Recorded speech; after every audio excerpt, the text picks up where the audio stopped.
L'Ancien Testament.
Ésaü et Jacob.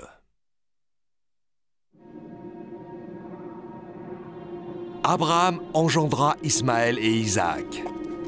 Ismaël, le fils de la servante Agar, partit vivre dans le désert de Paran.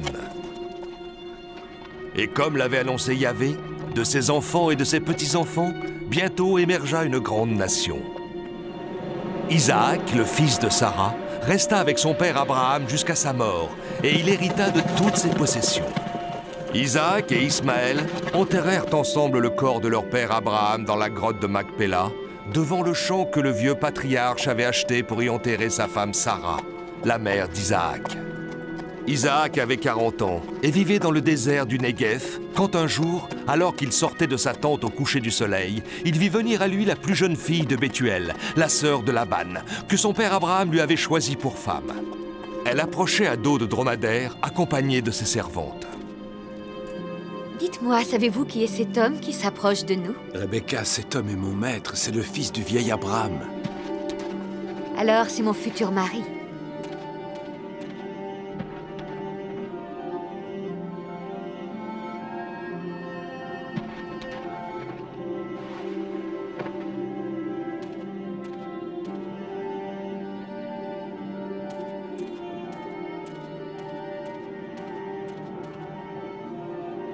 Je suis Rebecca et ton père Abraham m'a choisi pour que je devienne ta femme. Sois la bienvenue dans ma maison, Rebecca. Faisons une grande fête pour célébrer ton arrivée parmi nous.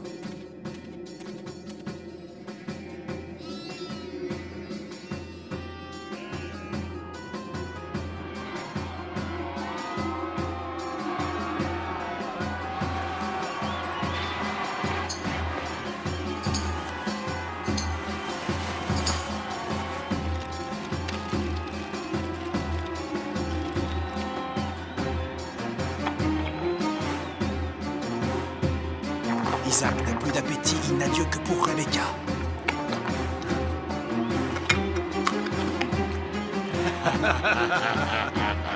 Mon père n'aurait pas pu me faire de plus beaux cadeaux.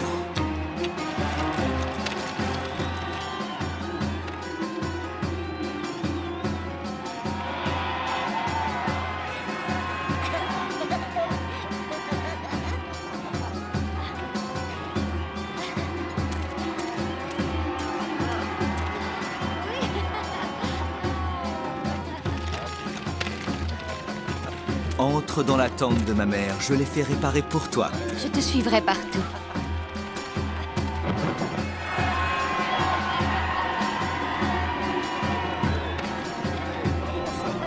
Ce soir-là, Isaac conduisit la jeune fille sous la tente qui appartenait autrefois à sa mère. Il prit Rebecca pour femme et il l'aima.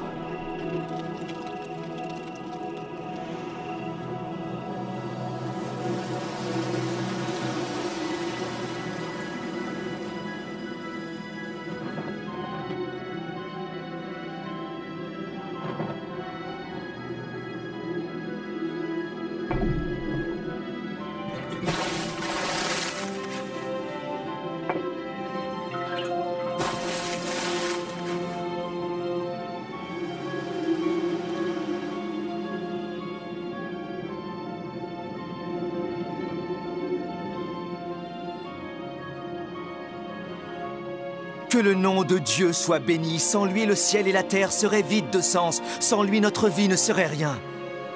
Il est notre seul espoir. Il est notre seule force. Nous sommes ta nation, ô Seigneur, et toi, Yahvé, tu es notre seul Dieu. Tu nous as donné une nombreuse descendance. Tu guides nos pas, et à l'évocation de ton saint nom, nos ennemis se dispersent.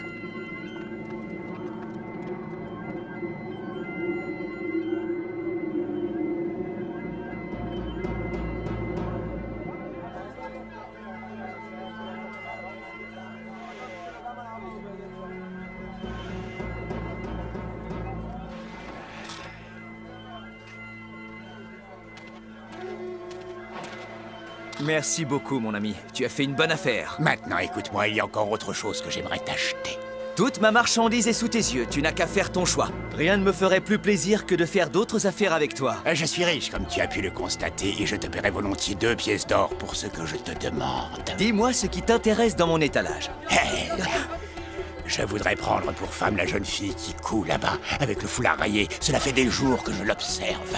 Mais c'est Rebecca, la fille du noble Laban. Je la trouve extrêmement jolie. C'est impossible, elle est ma femme. Quel dommage, j'étais prêt à payer n'importe quelle somme pour qu'elle soit à moi. Ton prix aurait été le mien. Je crois que tu ferais mieux de partir maintenant. Il n'y a plus aucun article dans ma marchandise que je suis prêt à te céder. J'ai compris, mon ami, j'ai compris. Et pourtant, je te l'aurais payé une fortune, je t'assure, une fortune.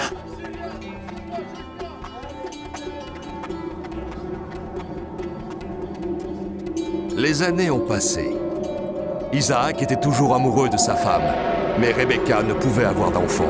Chaque jour, Isaac implorait le Seigneur afin qu'il lui accorde un fils. Et un jour enfin, quand Isaac eut 60 ans, le Seigneur répondit à ses prières et Rebecca conçut des jumeaux. Isaac et Rebecca étaient heureux. J'ai demandé au Seigneur pourquoi je les sens tellement s'agiter dans mon ventre. N'aie crainte, nous allons grimper au flanc de cette montagne et nous irons nous installer dans un endroit plus frais, à l'abri du soleil et du vent brûlant. Et au fait, qu'est-ce que le Seigneur t'a répondu? Il m'a répondu que mes fils sont 2 nations qui se combattent en mon sein. Mais ces 2 peuples issus de moi se sépareront. L'un dominera l'autre. L'aîné servira le cadet. Je ne comprends pas ce que cela veut dire. J'ai demandé au Seigneur, mais il ne m'a pas répondu. Dis-moi, Isaac, ce que cela signifie. Les paroles de Yahvé sont toujours pleines de vérité. Si aujourd'hui tu ne les comprends pas, un jour par la grâce de Dieu, leur sens s'éclairera et tu les comprendras.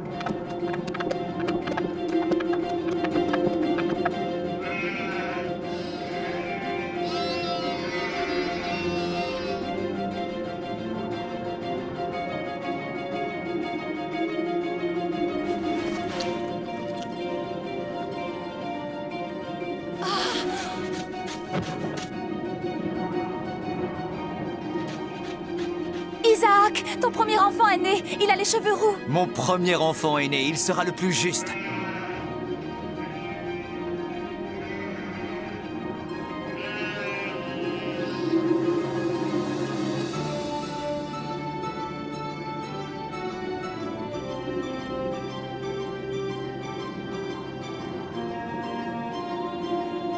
Celui qui a les cheveux roux est né le premier. Que ton nom soit béni, Yahvé. Voici mon fils. Je te nomme Ésaü. Et voici le deuxième enfant.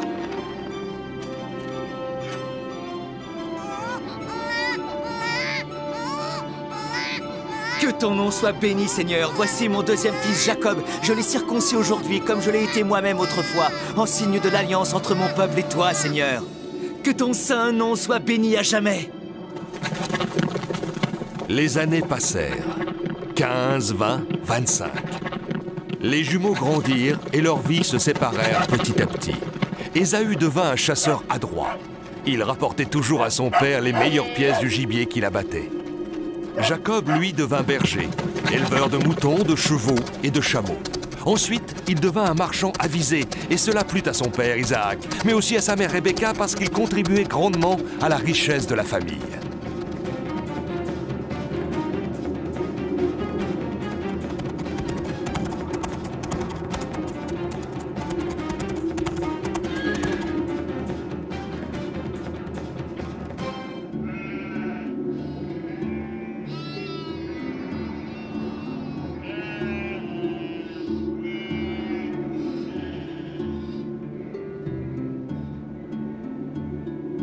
Alors dis-moi, combien de nouvelles têtes de bétail as-tu compté? Maître, j'en ai compté 137. Et parmi elles, tu sais combien il y a de femelles? Il y en a 90. Ce troupeau est notre trésor. Regardez ce bélier. Il a l'air d'un roi.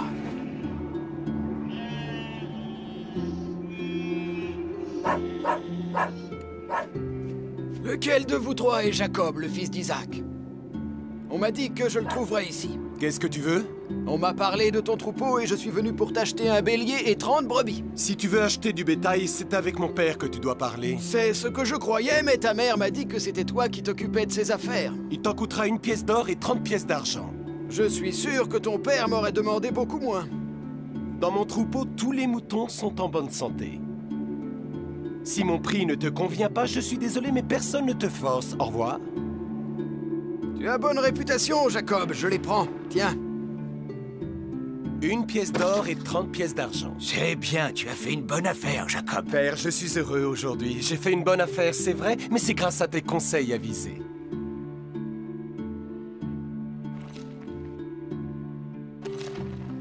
Chaque jour qui passe voit la famille s'enrichir grâce à tes efforts, mon fils. Ces maquignons n'avaient pas le choix, père. Tiens, une coupe de vin te fera du bien. Jacob est un bon fils, il me rapporte de l'argent avec Merci, lequel je mère. peux racheter du bétail.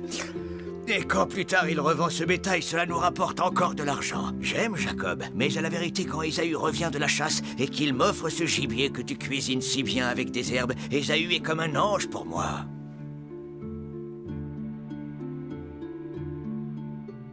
C'est seulement parce que tu es un gros glouton, Isaac. Tu aimes ton fils Ésaü parce que vous vous ressemblez en tout point. Tous deux, vous dévorez la vie, vous aimez boire et manger, tandis que Jacob, lui, travaille pour le bien de tous. Et moi aussi, j'apprécie les bonnes choses et la bonne cuisine. Tu vois, Rebecca, même Jacob est d'accord avec moi. Hein?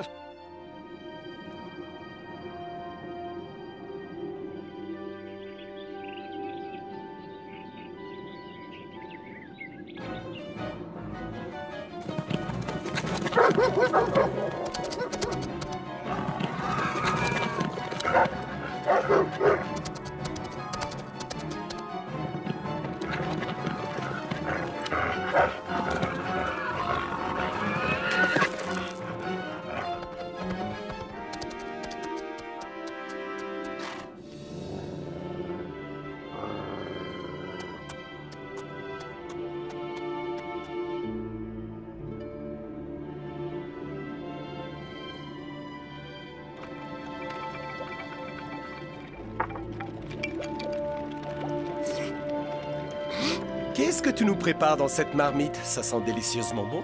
Je te remercie. Tu as faim, Jacob? Tu as bien ajouté des dattes dans le ragoût et des lentilles rouges.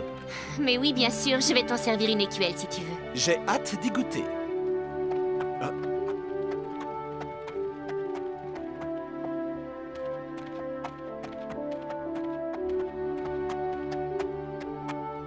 Ésaü, mon fils, tu es la joie de mes vieux jours.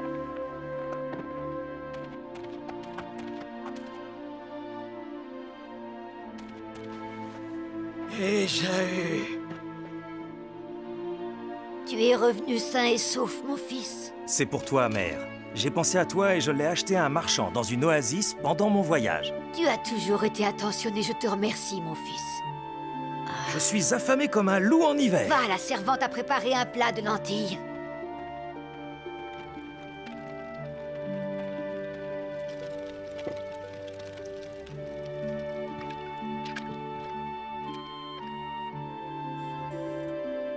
L'odeur de ton ragoût me fait venir l'eau à la bouche. C'est presque prêt, mais tu devras patienter car je n'ai qu'une écuelle. Comment oses-tu demander à Ésaü d'attendre? Ésaü n'attend jamais, tu l'as entendu, il est affamé. Je suis désolée, Jacob, mais l'un d'entre vous devra attendre que l'autre ait fini. Je suis affamé, Jacob. Laisse-moi Tu commencer. veux vraiment prendre mon plat de lentilles? D'accord, je veux bien te le céder. Qu'est-ce que tu exiges en échange? En échange, je veux que tu renonces à ton droit d'aînesse. Je me moque du droit d'aînesse et les lentilles me tentent.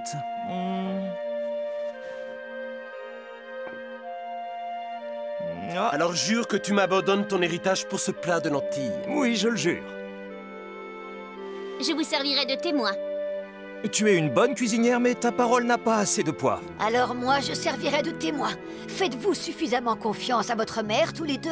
Devant toi, j'affirme que c'est un marché conclu. Marché conclu, mon frère. Voici la cuillère et les lentilles. J'ai attendu beaucoup trop longtemps pour ces lentilles. C'est donc moi qui hériterai de la richesse et des troupeaux de notre père. Cela m'est égal. En ce qui me concerne, je transporte toujours ma richesse sur moi. Ce sont mes bras et mon épée.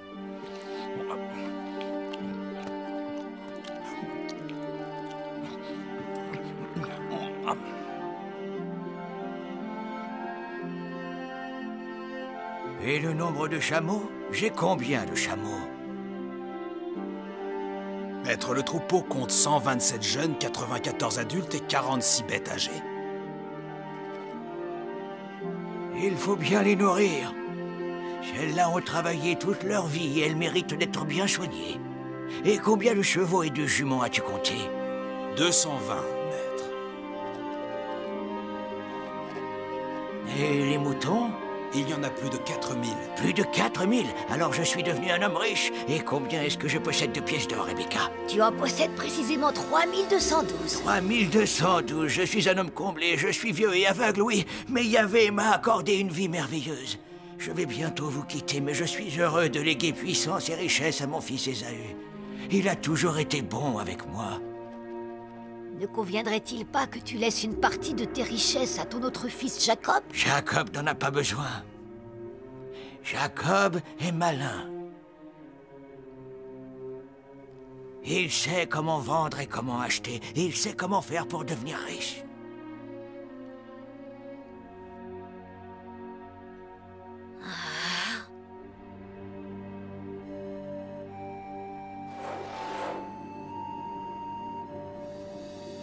Ton père est bien décidé, mais ce n'est pas juste. Tu as travaillé pour lui toute ta vie, il ne veut rien te laisser.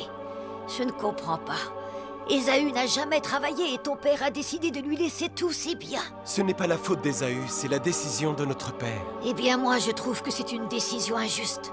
Et j'ai l'intention de m'y opposer de toutes mes forces. Tu sais que ce qui compte, c'est sa bénédiction. Entre toi et Ésaü, celui de vous deux qui héritera sera celui qui l'aura béni. J'ai une idée. Va me chercher tout de suite des peaux de chevreau. Allez, fais vite, Jacob. Oh, tu as l'intention de le tromper? Que toute malédiction retombe éventuellement sur moi. Ne t'en occupe pas. Et maintenant, va, obéis-moi. Je ne fais que ce qui est juste. Je t'obéirai, car il est vrai que j'ai travaillé toute ma vie pour mon père.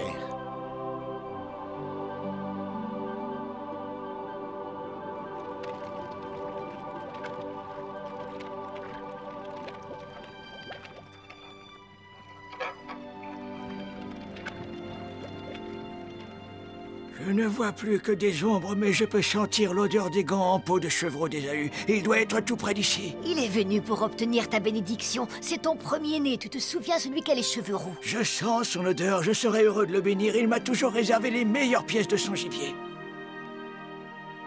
Réjouis-toi, Isaac, le voilà.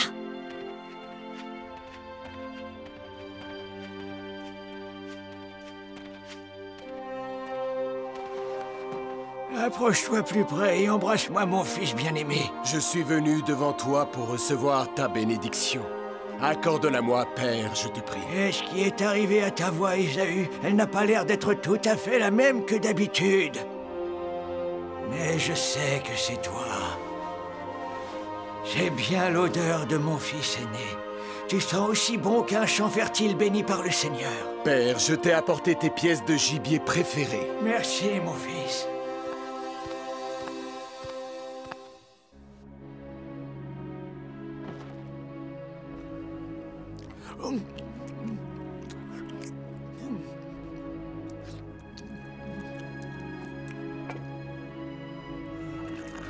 Je te remercie, Ésaü, pour tout le respect et les attentions que tu m'as montrées. Que le Seigneur te donne la rosée du ciel et les gras terroirs, le froment et le nouveau vin en abondance. Que les peuples te servent et que les nations se prosternent devant toi. Sois un maître pour tes frères, que se prosternent devant toi les fils de ta mère. Maudit soit celui qui te maudira, béni soit celui qui te bénira.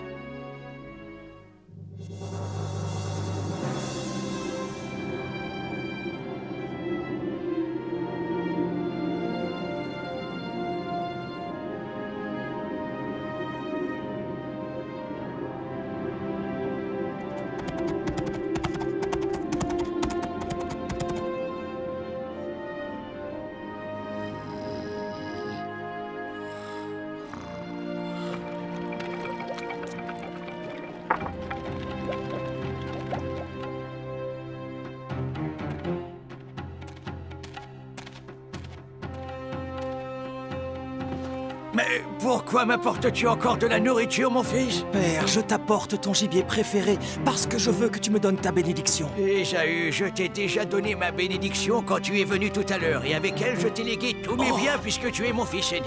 Tu es devenu le maître de tout, et moi, je suis devenu un homme pauvre. Alors, c'est qu'on t'aura trompé, Père. C'est à Jacob que tu as donné ta bénédiction.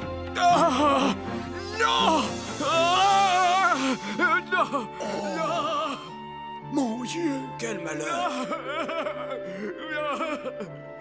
J'ai fait de lui ton maître. Je lui ai donné tous mes biens et ses frères comme esclaves. Ne pourrais-tu me bénir, moi aussi? N'as-tu donc qu'une bénédiction, Père? Bénis-moi aussi, Père.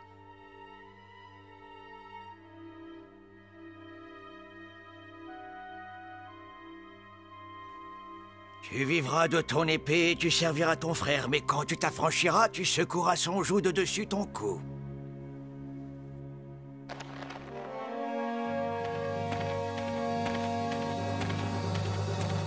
Tu ne vas pas laisser Jacob te spolier sans rien faire, dis.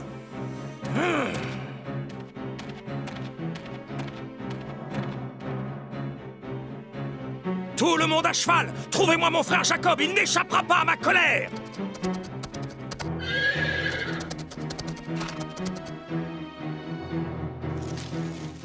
Ton frère veut se venger de toi, pars. Enfuis-toi chez mon frère Laban à Haran. Tu habiteras chez lui jusqu'à ce que la colère de ton frère se détourne de toi. Je t'enverrai chercher ensuite. Je ne veux pas perdre l'un de mes fils.